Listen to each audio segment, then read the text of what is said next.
লা ইলাহা ইল্লাল্লাহ, লা ইলাহা ইল্লাল্লাহ, লা ইলাহা ইল্লাল্লাহ, লা ইলাহা ইল্লাল্লাহ। আসসালামু আলাইকুম। আসসালামু আলাইকুম। সালমান ভাই বাসায় আছেন? আসসালামু আলাইকুম রহমতুল্লাহ। ওয়ালাইকুম আসসালাম। ভাই আমরা তো আসছি এই তাবলিগে যাওয়ার জন্য। তো জানেন আল্লাহর দেওয়া জান, আল্লাহর দেওয়া মাল নিয়ে আল্লাহর রাস্তায় বেরোতে হবে। হ্যাঁ, এটা নবীওয়ালা কাজ, তুমি তো আর আসবে না, এই কাজ আমাদের করতে হবে, তাই না? জি জি। এই জন্য এই কাজ করার জন্য আমরা মহল্লা থেকে 3 দিন বের হবো। হ্যাঁ, তো আপনারও দেখলাম লিস্টে আপনার নাম আছে। হ্যাঁ, তো ওই জন্য আপনাকে নিতে আসলাম, চলেন যাই আল্লাহর রাস্তায়। আমি তো লেখিনি, ওরাই লিখেছে, কিন্তু আমি তো এখন যাইতে পারবো না ভাই। আমার এখন মেলা কাজ আছে। এই যে পুঁইশাক আছে, কাটি হাটে বেচতে হবি, কুমোর আছে বেচতে হবি, তারপর পাট আছে, পাট কাটি ডুবিতে হবি, ধান লাগাইতে হবি। আর সবচেয়ে বড় কথা হচ্ছে আমার একটা গাভী আছে, গাভীটার 10 কেজি দুধ হয়, যে আমি ছাড়া কেউ দুধতে পারে না। কি বলেন ভাই, দুনিয়া তো এরকমই, দুনিয়া ব্যস্ততা থাকবে। দুনিয়া আমি থাকলেও দুনিয়া চলবে, না থাকলেও দুনিয়া চলবে, ব্যস্ততা দুনিয়া থাকবে, কিন্তু এগুলোর মধ্যে থেকে আল্লাহ রাস্তায় বের হতে হবে। নবী এলাকা, নবী তো আর আসবে না, আমাদেরই তো করতে হবে, তাই না? জি দাওয়াতি কাজ তো করতে হবে, জি। তো ভেবে তো যেতে হবে। সাহাবাজ বান্দারও তো কাজ ছিল, ওনারা কাজ ফেলে রেখে বের হয়েছেন। চলেন না ভাই যাই। ভাই এবার আপনারা যান, পরবর্তীতে আমাকে দেখেন, আমি যদি আল্লাহ বাসা রাখি আমি যাব। কি আর করা। আচ্ছা ঠিক আছে ভাই, দোয়া রাখেন আমাদের জন্য, আর নিয়ত রাখেন আগামীতে অবশ্যই যাবেন। হ্যাঁ, ইনশাল্লাহ। আচ্ছা ঠিক আছে ভাই, দোয়া রাখেন। আসসালামু আলাইকুম। ওয়ালাইকুম সালাম রহমতুল্লাহ।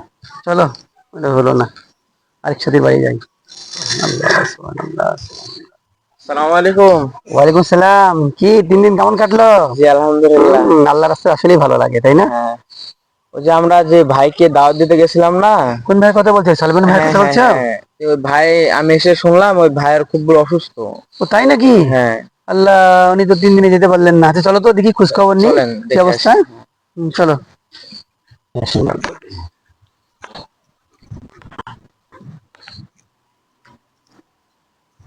আসসালামু আলাইকুম। ওয়ালাইকুম সালাম রহমতুল্লাহ। ভাই শুনলাম আপনি অসুস্থ। হ ভাই। এই উঠতে পারবেন? হ্যাঁ পারবো। আচ্ছা আচ্ছা ঠিক আছে। ওই সেদিনে আপনারা তাবলিগে যাওয়ার জন্য ডাকতেছিলেন, আমি যাইতে পারলাম না, কিন্তু সেদিন থেকেই আল্লাহ আমাকে মেডিকেলে ফেলে রাখছে। আমি গরু দিতে যায়, গরুর গাই দিতে যায়, চাট মারি ফেলা দিয়ে আমার ট্রেনে ভেঙে গেছে। আপনারা 3 দিনের জন্য আমাকে ডাকতে আইছিলেন, কিন্তু আমি গেলাম না। আল্লাহ তাল্লাহ ঠিকই আমাকে 3 দিন ফেলে রাখলো মেডিকেলে। ও, আহ, তো এই 3 দিনে তো আপনার তো এই গরুর দুধ তো দেওয়া দেওয়া হয়নি। না দোষে, বাড়ির মানুষের সব দোষে। আল্লাহ, আলহামদুলিল্লাহ। তো আপনার এই পাট তো কাটা হয়নি নাকি? পাটো বাড়ির লোকজনের সব লোক টকলি কাটিছে, ডুবিছে। আহ, এই যে কুমড়া তোলা, তারপরে যে পুঁইশাক কাটা, এই কাজগুলো, এগুলো সব বাড়ির লোকজনই করেছে। তার মানে সকল কাজই ঠিকঠাক হয়েছে। হ্যাঁ ঠিকঠাকই করছে।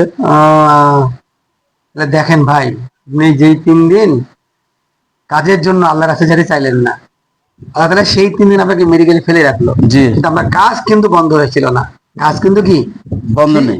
ঠিকই চলছে। হ্যাঁ ঠিকই চলছে।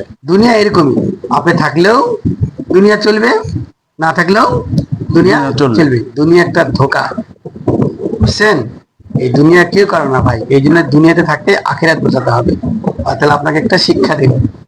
জি। যে আপনি 3 দিন গেলেন না, আল্লাহ তাআলা আপনাকে তিনি মেডিকেলে ফেলে রেখে আল্লাহ তাআলা আপনাকে বুঝিয়ে দিল যে কি আপনি না থাকলেও কি চলবে। পৃথিবী চলবে, সংসারে কাজ চলবে। এই জন্য কাজের মনে কাজ থাকবে, আমাদের সময় নিয়ে, হ্যাঁ, আমাদের আল্লাহ রাস্তায় বের হতে হবে। ঠিক আছে?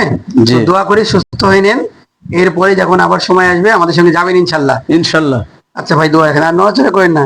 আচ্ছা। শুন, রেস্ট নেন, সুস্থ হয়ে নেন।